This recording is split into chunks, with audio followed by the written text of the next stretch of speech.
Jom mengaji di Pusat Tarbiyah Unais.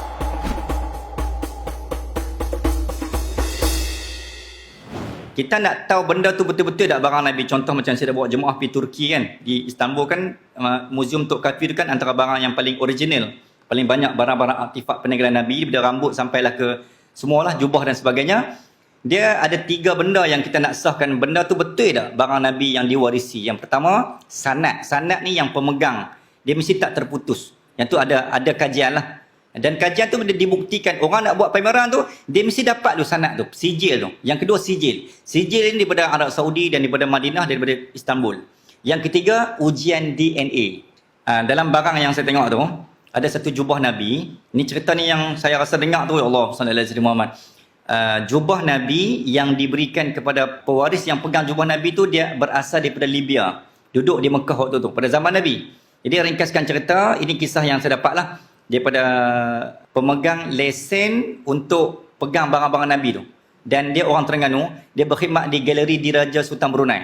Dalam dunia ni ada beberapa raja yang pegang lesen barang-barang Nabi. Contohnya Sultan Brunei antaranya.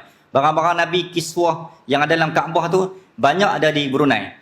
Jadi dia kerja dekat kerajaan Brunei lah. Jadi saya ambil info tu daripada dia. Saya jumpa sendiri. Profesor tu orang kita, orang Terengganu. Ringkaskan cerita, dia yang pegang lesen tu, bawa kat sini. Maklumat yang saya dapat, ada satu jubah Nabi. Jubah Nabi ni tinggalkan kepada salah seorang pewaris lah. Bukan adik-beradik, pewaris yang hidup zaman Nabi. Jadi dia pegang dan dia tak berani buka. Saya ringkaskan cerita, bersambunglah generasi, bersambung dia pas sampai kat zaman kita.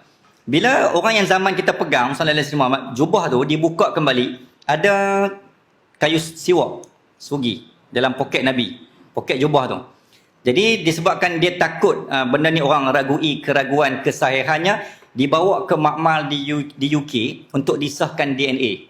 Adakah benda tu betul ke tak betul daripada Nabi? Okey.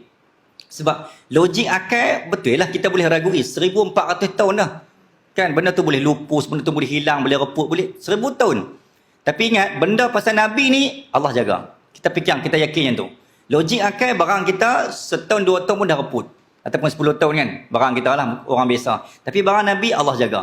Jadi kita jangan samakan barang Nabi dengan logik akal 1000 tahun, takkan kot. Itu ayat logik. Okay, tapi ini Nabi, Allah ihtiram, Allah memuliakan. Jadi balik cerita tadi, masuk dalam makmal UK, mereka kaji, sebenarnya bila kita pakai, ni kan melekat di badan kan. Okay. But DNA kita akan ada. Macam kita yang meninggal kebakaran, aksiden yang hancur-hancur tu, macam mana nak kenal tuan dia? DNA lah. Dia pun ambil cebisan kulit-kulit, masuk makmal, dia akan keluar skrin monitor tu, keluar kita orang mana, anak siapa. Canggihnya sistem dunia ni. Jadi, sallallahu alaihi Muhammad, DNA kita tu, kita boleh kenal anak siapa. Okay? Yang meninggal tu arwah sekian-sekian, walaupun dia dah mati terbakar. Jasad tak sempurna. Berbalik cerita DNA Nabi ni, bila DNA Nabi keluar pada skrin tu, satu cahaya.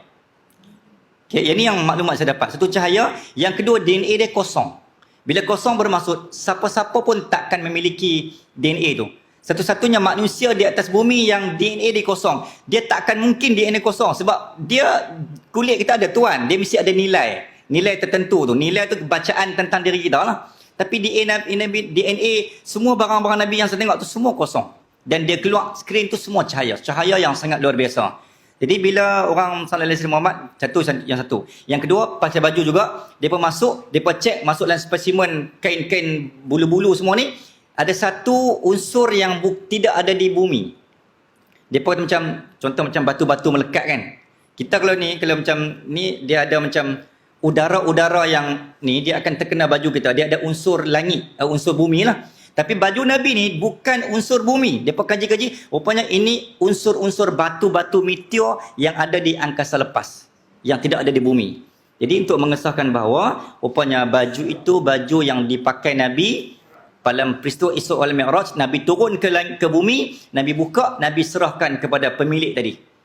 Sehingga kan kayu-kayu sugi pun semua dipecek, semua ada permukaan meteor ataupun unsur langit yang tak ada di bumi, yang mereka tak pernah jumpa.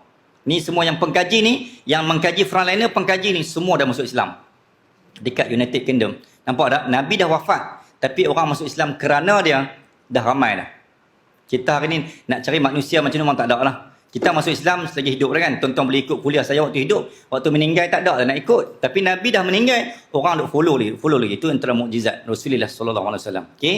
Itu antara, sebab tu saya kata benda macam ni, tuan-tuan jangan rasa rugi nak dengar cerita pasal Nabi, nak pergi tengok barang-barang Nabi walaupun jauh. Tuan-tuan akan rasa esok-esok ni disebabkan kita pi itulah Nabi kenal. Syafaat, isfaq tasyafa'. Nabi boleh bagi syafaat kepada orang yang bagi salam, selawat kat junjungan besar Nabi Muhammad sallallahu alaihi wasallam. Kita caring sesuatu tentang Nabi, Nabi akan caring tentang kita. Kita yakin, pegang yang tu.